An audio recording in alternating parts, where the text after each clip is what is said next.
you for watching Talk of the Town. Make sure you subscribe, hit that notification bell, see more with us about upcoming artists, like, comment, and let us know what you think.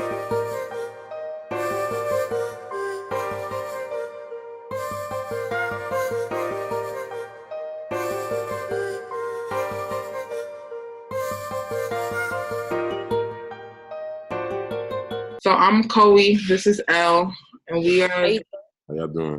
we good. We the two female hosts from Talk of the Town. Good to meet y'all. You too. Nice to meet you. What's the talk of the town? So tell us when did you find your love for music? I always love music. You say you don't? I always love music. I always listen to music since I was like, I was growing up. I didn't even remember. Always listen to music. Yeah, fuck the music. I like 12, though 13. I started really fucking with rap though. So 12, 13. Who was your favorite starting out? Who was my favorite artist back then? Yeah, when you was first cut, like when did you know you was like in love with hip hop type thing? Well, I liked the Black Moon a lot. Buckshot was like my favorite artist at the time. I gotta do my research. I don't know who that is. Whoa. We rap a long time. Buckshot was like my favorite artist at the time. It was Black Moon. Black Moon. All right, Nicole. The artist. It was like the cool. They was from Brooklyn. That was like the cool group everybody was listening to. Black Moon. Okay. You gotta check it out. So we did our research before you went to Atlantic. You was at 300. What made you come over to Atlantic? Well, I always dealt with Atlantic. I was always hanging out in Atlantic. The dude from 300, Salim, shout out Salim, he was at Atlantic too, and then he brought me with him to 300. He was like, you should come up there. I was just hanging out at Atlantic. I ain't had no job at the time. Oh. So you had to work your way to vice president, or when you came, they kind of like put you in there? I had to work my way from the bottom. Oh. From the bottom, I just got a lot of artists fast, and I just finessed it.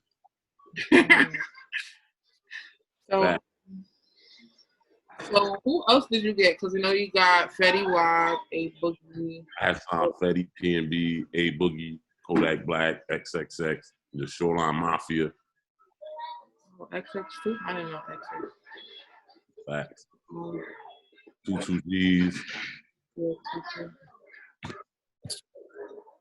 So how does it work when you find the artist? Like, when you find an artist you like, you sign them, and if they don't got good music, you got to make good music with them. If they got good music, they got their own wave. You let them. Okay. Flag on the plate, because I feel like you're making this whole music industry thing sound super easy. Like, you feel me? Like, you hung out at the label, you got a job. Like, everything is easy if you have a plan. You stick to your plan. This is easy. It's hard. I don't know, Cole, because he throwing my questions off. Like, he making everything sound super simple. Simple, right? I mean, so it's really about who you know, or it's really about the work you put in? I ain't know nobody. You said you was hanging out over there, so you knew somebody. I was hanging out, but it wasn't like they was cheering for me or wanting me to win, or like I was just going up there. It wasn't like somebody was like, yo, I want to see you win and I'm going to give you a job. I was hanging out there for like 4 years. But it wasn't like somebody was like, yo, I want to see you win. Or when I asked, people were like, you have to go to college and this and that. So I was like, all right. Yeah, because I keep hearing that too. So when Salim was going to 300, they didn't have nobody over there. So he was like, yo, just come with me. I'll teach you. Oh, nice. I got lucky too, You got to have luck too. So, joining a label, what do you think artists should expect? Label? Depends. Every label's going from that underground to like signed world, I feel like it's different. You should expect to get marketed better, promoted better, expect to get better music, and just be more mature of an artist when you come into that level. Yeah. So do you work with a team or do you work like by yourself? I work with a team. Atlantic is a whole team. It's 300 of us that work at Atlantic and make it possible for everybody to do stuff. Nobody does stuff by themselves there. No artist breaks by themselves. A whole team of people. So wait. So you think that if an underground artist doesn't have a team, you think it'll be a little harder for them to get on, or? It all depends how many people like you. If a lot of people like you, you don't need nobody. You can just put your shit out, and it depends how many people like you, how good you are yourself as a promoter and a businessman. If you're a good promoter, you're a good businessman, you can do anything. If you don't know what you're doing, then you need the label to do everything for you. So some people are innovative enough that they can just do their own thing and take it to the next level with the help of a label. Because at the end of the day, label ain't gonna do everything for you. You still have to be smart enough to know where you want to go. Because at the end of the day, it's your vision. Ain't nobody gonna do your vision better than you. So like I saw in the interview, it was like when y'all put Kodak on, it was like problems in the beginning. So what was it that y'all saw in him, to make him the artist he is now? I liked him. I met him. I thought he was a star. Like, I met him myself, and I was like, this guy's real entertaining as a human being. He's definitely a personality. Do you think that it's true that the best artists are often the most difficult ones? Yeah, because Kodak is difficult. No shade, but he seems to be an artist. That means you got to be a little off your head. So when you find these people that can do stuff real good at one thing, then you ain't that good at other things. So yeah, it's like, a lot of true artists is nuts. The true artist. So in the room, it's really like a pros and cons kind of list, and y'all decipher whether somebody's worth it? The stream's gonna decipher if you're worth it. Like, if people want you, no matter how you act, they're gonna come at you. That's gonna determine if people want you or not. People. So what do you think the pros and the cons are being an A&R? I mean, there's only pros. A&R's a good job. Like, you're in the studio, you sign artists. I don't see no cons, and you get a good check. I don't see no cons in that. I mean, it could be hard to find artists or something. I mean, if it's hard to find artists, get another job. There's a million artists out there. How's it gonna be hard to find anything? Yeah, it is my artists. That just means you got bad taste. You need to do something else. How often do you look for other artists? Every day. But there ain't that many stars out there. Like, looking for artists and looking for stars is two different things. What's Anybody, an artist, you right now, y'all can do a song with y'all artists. But are y'all true stars? That's where you gotta find them. If we jumped in the booth, it'll be over. No, I'm just kidding. We both can't do music at all. That's why we on this side of things. We don't want to be artists at all. Definitely want to be behind the scenes more. So where do you go to look for artists? You go on Instagram, you go to shows, like where's your go-to? Yeah, wherever if somebody could pop up. Instagram, like you said, shows, some word of mouth, world star, like whatever.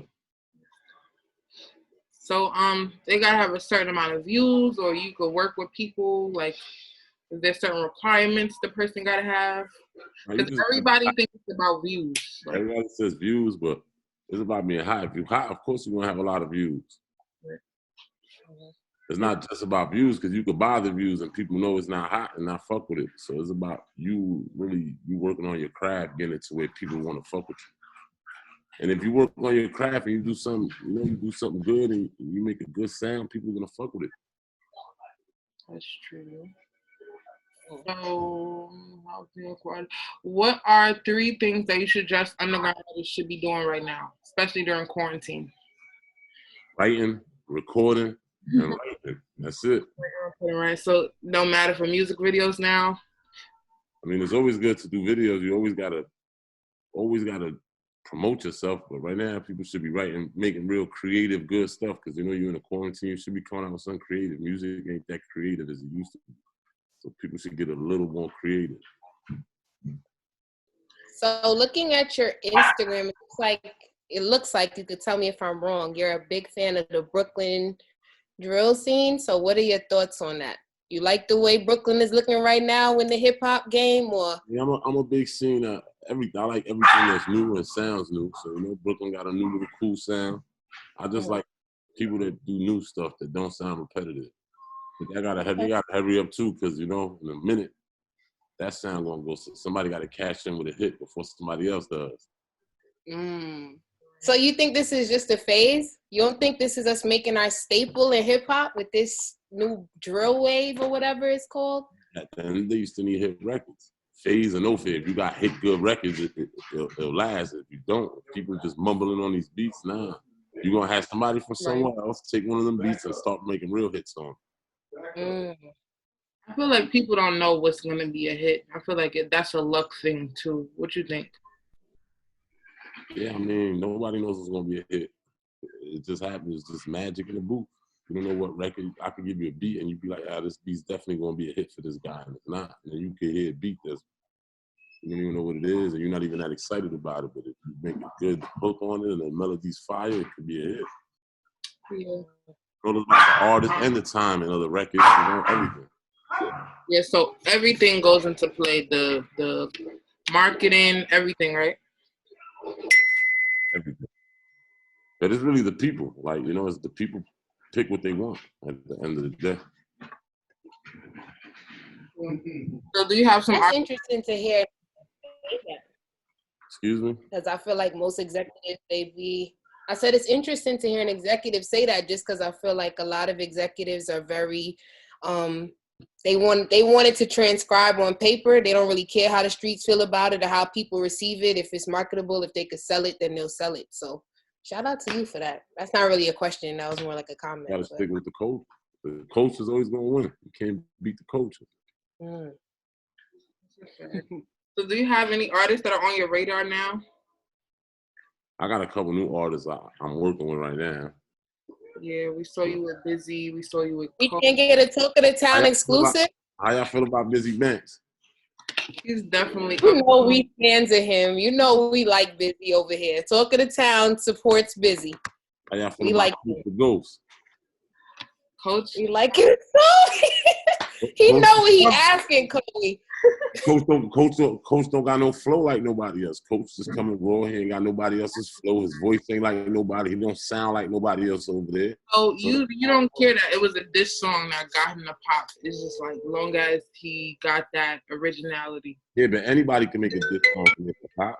It's not just because it's a diss song. People want to hear what he got to say because he's Coach the Ghost.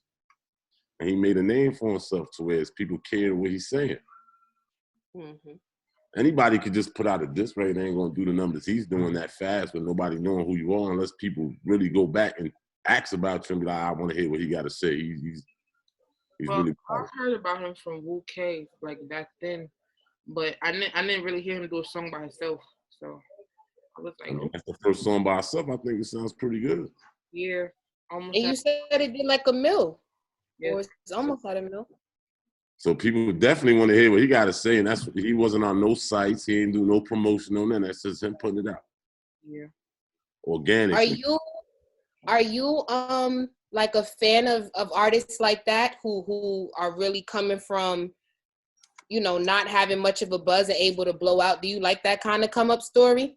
I like that come up story, but I'm a fan of people who sound like no one else. So basically, if you hear somebody that sound like no one else, it's gonna be somebody new. So that's where that come into play. But coaches don't sound like nobody else from over there. That's why I like Coach. So you don't mind that he's like super controversial? Everybody that said people love controversy sells. That's what people going to relate to. Controversy definitely sells. There's a lot of people from bubbling right now. Y'all got the most artists coming out. I got about 40. Oh, you got 40? No, y'all got about 40 in Brooklyn. Oh, yeah. I mean, I don't want to brag about my borough, but we do got some talent. We do breed a lot of great artists. Look, it's about 40 people that rap out there, right? Let's be fair, about 40, right? Yeah, that I say is doing okay. You can make it. Or 40 can't make it, so now who's the two that's going to make it? That's where it comes a little hard now. Who's the two that's really stars? 3. There's really superstars out of there, if there is one. Yeah, and then all 40 people ain't gonna make it. No matter how much you like all 40 on the root for them is impossible. Yeah, and so now who's gonna make the best records? And now you're gonna go for who makes the best records at the end of the day out the whole Brooklyn. So let's see who makes the best records out of all of them. Okay. Fabio got some good records. That's why his shit is going. Yeah. I just Yeah. feel like you gotta have a You gotta have good records at the end of the day. your mindset too. You have to be like wanting to do more. I don't know. And then we gotta see Queen. How about if Queens come out and get 30 people? Queens only got like 2 or 3.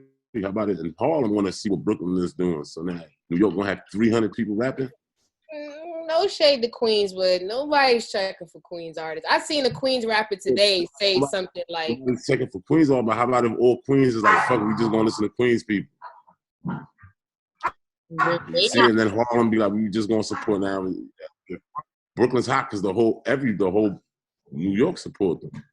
yeah, that's true. That's true. They like You got a lot of people. That's crazy. That's what he said. He said if Queens listen to Queens, we'd be out of here. That's interesting. That's and exactly you got a lot of boroughs that soon they gonna want they like, damn, Brooklyn's popping. We got to get it, and there's gonna be a lot. So who's gonna be the best artist in New York, the most creative, and that's who's gonna win. I feel like in Brooklyn, everybody's like picking sides right now. Sad to say, and there's not a lot of collabs going on. So you really get to see who's like can make a hit because everybody's pretty much working by themselves, to be honest, or whoever they around. What y'all excited about? How do you stay out the politics of the industry? Because I know crosses over. Yeah. Because I don't politic. I help everybody. I help everybody. I'm here to help everybody. I don't care about that shit. I'm from New Jersey. So you don't care about stuff. I don't care about no politics or no else. I just want to help everybody. That's it. So you don't let it cross over into the industry. Outside of Bizzy Bankz to 22Gs to anybody that's hot. If you hot, that is what it is. We working. Yeah. So what's some advice you would give an artist on the rise? Be creative as you can. It's the key word, creative. If you're creative, people gonna fuck with you. If you got shit, people they see it. If you give it a different angles of life, different angles of music, you're gonna stick out more rather than just sounding like everybody else. Like for instance, a lot of people in Brooklyn rap, but if you sound like somebody else, you're not gonna get on. You just gonna make a cool song that sound like somebody else's song. Some people got lucky. What about Atlanta? Lil Baby and Gunna sound the same, but they both eating. Lil Baby and Gunna don't sound the same if you listen to them. I used to think that before I be in a cut with them. Like that's like Fabio and Pop Smoke sound the same. They don't. If you listen to them and you from up here, like you could really tell the difference with these people. They don't sound the same at all. I feel like Lil TJ got kind of lucky. He kind of sound like A Boogie. Lil TJ makes good music. Even if he sounds like A Boogie, he makes good records. Yeah. If you can make records as good as Lil TJ, people listen to him. So how do you know like when this, like you know how when the artist sign a label, y'all make a project, do y'all go like by ear what's gonna be the trending song, or do y'all try to make this song the trending song? You know what I mean? Like first we get the album together. Then we pick what we think is hot. Then we put it out, and the streams will tell us what's hot. So it's like all based on streams. People gonna tell us. I mean, the streams is all y'all. That's what y'all listening to. So that's gonna tell us what we should be pushing. We gotta listen to y'all. I listen to consumers. So like, how does it work? Like, if someone wanted to try to be A&R, like, where should they start? Just by networking, just by talking to people, like. Find an artist that you like. Call an artist and work with them. Do whatever you can for the artist if you believe in him. If you believe in that artist and he can get off, you can politic your way to get whatever you want. And that's the easiest way to get on. And if you find somebody and they hot and they pop off, then you be negotiating. Like, yo, hold on, I already found this guy, me and him working. Like, yo, so I need a real check. And people know you, you know? But you gotta find somebody you think won't make it and you passing it for and telling you want to work for them. Like, yo, look, now I think you can make it. I want to work for you. I can go on your team. And if that should take a year, in a year you could go in there and like, yo, look, I just did this for so-and-so. Everybody will know you and then you can go do whatever you want. So it's about, he make it sound so easy. That's why I'm just sitting here quiet, listening. Like, okay, trying to get it. Okay. He make it sound simple, but Right. I mean, look, I got my man Vok with me here, right? Mm-hmm. We know Vok. Too Vok, this is the egg out. We know Vok. I got Vok with me here. Sit down on the couch. Shout out to Vok. Hey. Vok was just chilling. Mm-hmm. Yo, Vok, that nigga 22 G's is hot. Go fuck with him. He went and fucked with 22 G's and then got the whole Brooklyn with him. Easy. That still was easy enough, right, Vok? You had to work, but it was easy, right? See, all work. But like, people would say like Tutu's kind of like a liability because of all his beef, though. Even though he was making hit records. We don't get into that. Well, he is making hit records. We don't get into that. We just get into push the music. Tutu raps. He's for the city. We go support him just like anybody else. I don't got nothing to do with nobody else. You rap, I'm gonna help you, regardless of anything. It's true. But Vok helps everybody as well. We're fans of Vok. We like Vok, right? Vok helps everyone. We like Vok too. It's all love on this side. No sides. Vok help everyone. So we out here just. We trying to help everybody too. Like we try to promote everybody. I knew Vok from when he worked with Soul Group Universe. That's when I first heard about Vok. And he did good work with them, and I just learned. Now Vok made a day for himself. You see, just like that. Cave for the street. Started working. See how to work. Stood focused. He had a player. He stood with his player. And now his player just worked it out. And that's how anybody could do it. Anybody could do it. You just have to work. So like, how can I say? You make it sound so easy, but I be seeing people struggling, bro. Like, look, y'all got a page. Y'all do what y'all think. It's not easy, but y'all doing it, right? Yeah. Y'all got me on the live doing this with y'all. Yeah. A certain point, it's a ladder. Yeah. And then we try to be like as fair as possible, because I feel like some of our voters be biased. But it ain't picking those sides. You just talent and creativity. But what do you do? What do you do when the fans pick sides and the fans make the music political? Because I think that often happens to artists all the time. Like artists try to be, they try to be not biased, but the fans make them choose. The fans put them in a position where they back them into a corner. So what the fans are supposed to do. You got to be smart enough to know how to come about that corner and do what you got to do and get everybody to get fans. Okay. Do you think that's possible? Make everybody fan? Yeah. Okay. It's not impossible, but it takes a lot of. We just seen this week that anything is possible. That's a fact. But that's all the questions that we have. Oh, you got more questions? I gotta go back to the drawing board because Whartonberg just made me feel so dumb. Like I'm overthinking everything. So you can't overthink this shit. It's people that's talented, and you're gonna put their talent out there. What's there to overthink? I think social media kind of makes you feel like you're not moving as quickly or in the right direction, or makes you second guess a lot. You gotta move in your direction and make people move in that direction. You're not moving where social media is moving. You moving them. They're not moving you. Because it's saying like grab an artist, but artists. Yeah, he just said find an artist you like, call them up, be like, yo, I like you, let's work, and boom. Artists I like, but I don't feel like they marketable. That's why they in the same spot they've been at, to be honest.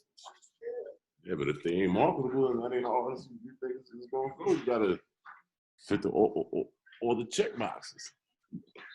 So I know that like Atlantic drops people too. So like, what makes y'all drop an artist? Nobody wants them, and they ain't streaming. So, wow. So they gotta be doing numbers. Yeah, numbers. I mean, every project ain't gonna be a best project, so they probably was doing a lot of bad projects, right? I mean, you never know what's gonna go. That's true. You don't know what's going on. We had Cardi B, we signed her. You think everybody in the office was like, we about to sell 30 million records with her? No, It's like I kept it in the family because her hit record ended up being a song from Kodak anyway. So I had time for a year before she put anything out. So it was like, you think we was in the office like, then it's gonna be our biggest artist? You never know. We signed Roddy Ricch. He had 5,000 followers. You think he's gonna put the box out? No, we didn't know that. We didn't think that shit. He went in there and worked his ass off. Yeah, so they gotta like be passionate about it too. And make good music, because the box was #1 for like weeks. Good music, you ain't doing nothing. Right. The RZA. #1 for a minute too. Yep. RZA. Well, this was dope. I really appreciate you talking to us. Really, really appreciate it. We here to help each other. Yes. Shout out to Vok too on the couch. Shout out to Vok on the couch. He said, "Peace, Queens." Yeah, shout out to Vok. Thanks for talking with us, and yeah, let us know if you like any artists we post. 100%. You already know. Keep sending me shit. We gonna go.